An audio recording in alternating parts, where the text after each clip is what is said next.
Looking for a stand mount speaker that actually uses the best possible parts, yet doesn't cost more than a round-trip plane fare to Europe? Stay tuned. Hi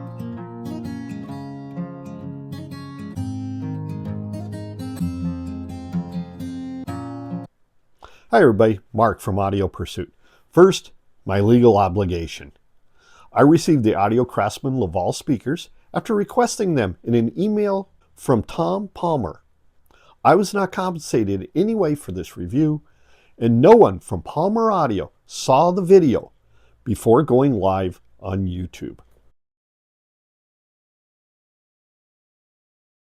A great lament over so many audio reviewers and true audio fans is that seemingly the great technology in speakers went to the development of the drivers while the crossover was somewhat ignored. Most likely because it was hidden inside the cabinet, it was thought of as a great area to cut costs, rather than an opportunity to deliver absolute first-rate sound. While as a high school economics teacher, I fully understand cost and price point is critical in the manufacturing process.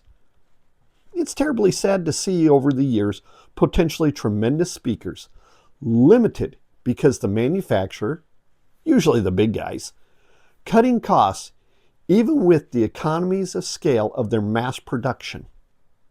The difference in price would have been worthwhile to the buyers.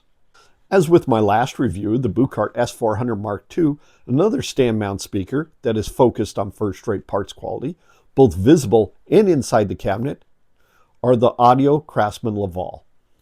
Following the design tradition of both ELAC and GR research, the tweeter and driver slightly overlap to absolutely minimize the time integration issues between them. The drivers are from Ciaz Prestige series, well known across the world for excellent design and performance. The 1-inch 27mm tweeter is composed of an aluminum magnesium alloy dome using the Ciaz proprietary DXT lens, which acts like a miniature waveguide. A mesh cover adds a bit of protection. The 7-inch 189mm Ciaz mid-bass polypropylene driver with its missile cone cap set in an aluminum cast basket completes the duo. The cabinet is designed with extra bracing that limits vibration, therefore allowing the drivers to provide the music without an undesired coloration. The review pair came in this rustic orange, which works nicely with its very light matte sheen. Other finish choices are matte black, white, oasis blue, apple red, ink blue, and American walnut or oak veneer for a $200 upcharge. It is a few inches larger in all directions than the Buchart S400 Mark II. Wrapping my knuckles on the top creates a very solid knock rather than a hollow sound.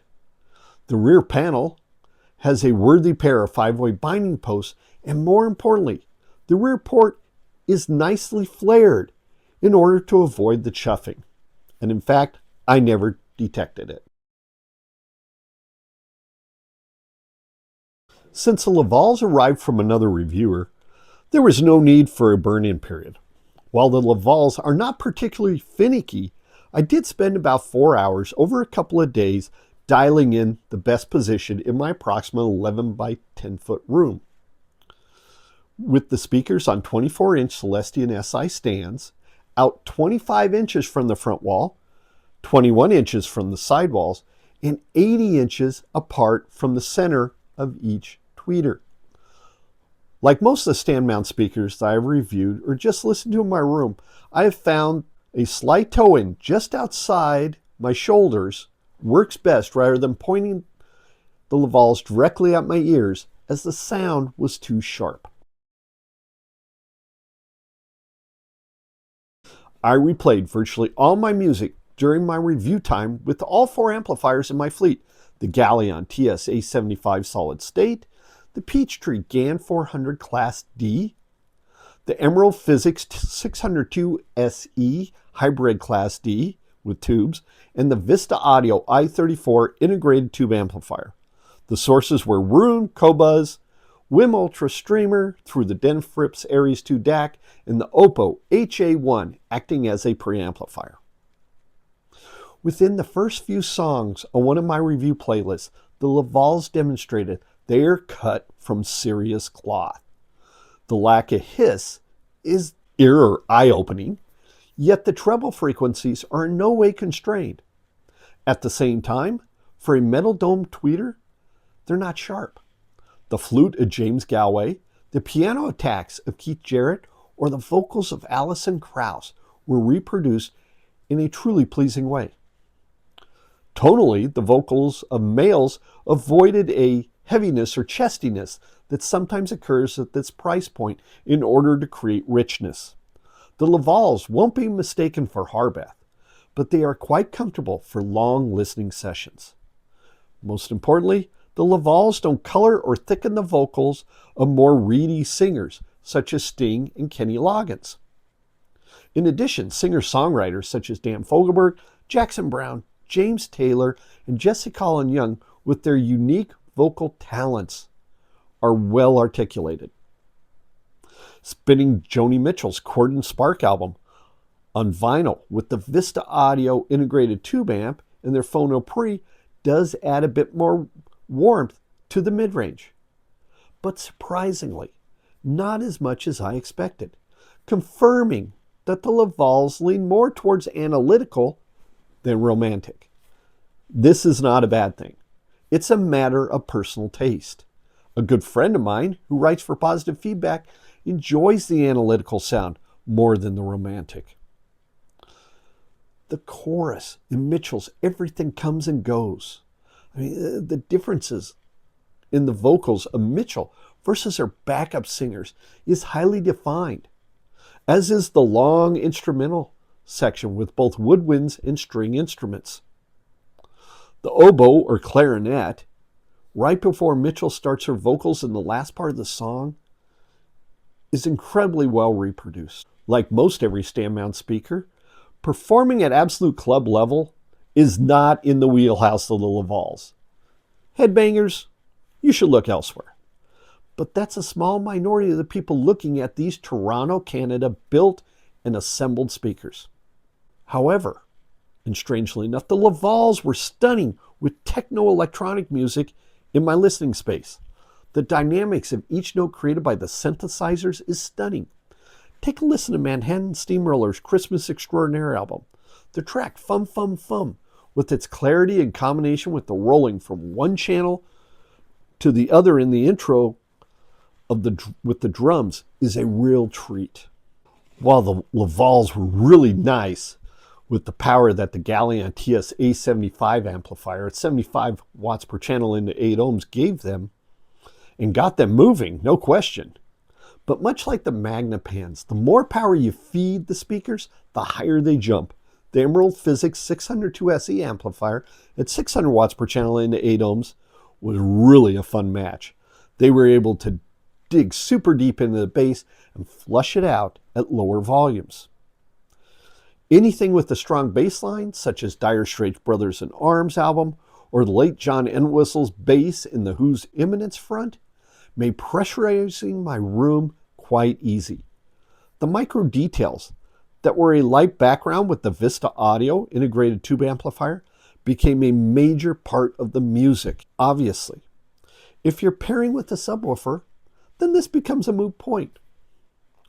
But for many of us like myself with a small space, not having to activate the subwoofer is quite nice. It becomes an option rather than a requirement. Let your own taste in room size, equipment, and music dictate your choice, and know that you're not wrong, whichever way you decide to go. In listening to the Lavals with the Peachtree GAN 400 Class D amplifier with its gallium nitride Class D design, the detail is a bit sharper. I did detect some ringing when playing Toto's Africa, as well as listening to the piano in Keith Jarrett's classic, The Cologne Concert. Therefore, I would say that in a room without treatments and a lot of reflective space, walls, floors, etc., Class D technology may not be the best bet in amplification unless there is a hybrid tube in the design.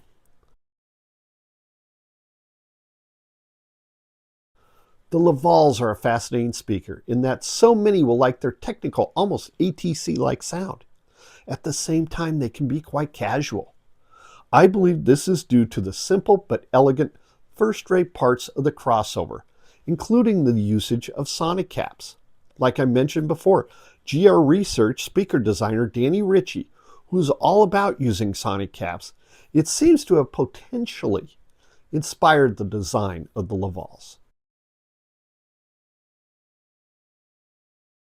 Compared to the KEF R3 Metas, the Lavals are an easier speaker on the ears. Even though they have many of the traits of the ATC brand, listening to the top end, while it's just as open as the R3 Metas, it isn't as sparkly bright. In my humble opinion, it's more natural.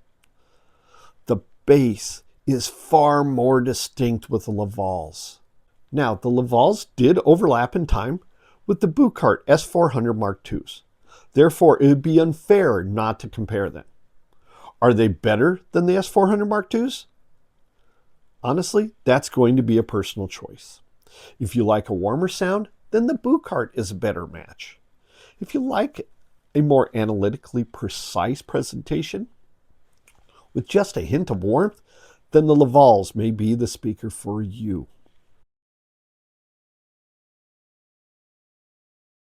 In my 19 years of reviewing, there have been very few speakers that provided such a clean sound. The Lavals are truth tellers, and they won't break the bank of most audiophiles. Many years ago, I reviewed a pair of smaller ATC floor standing speakers. The Lavals have one advantage over those ATCs, and while it was many years ago, I can remember that the ATCs just lacked an emotional connection with me. The Lavals, on the other hand, do provide that connection, and I consider that to be critical in making a final speaker purchase decision. Therefore, the Audio Craftsmen Lavals at $19.90 a pair shipped direct are truly the stealth speaker in this category. Thanks for watching, everybody. Take care.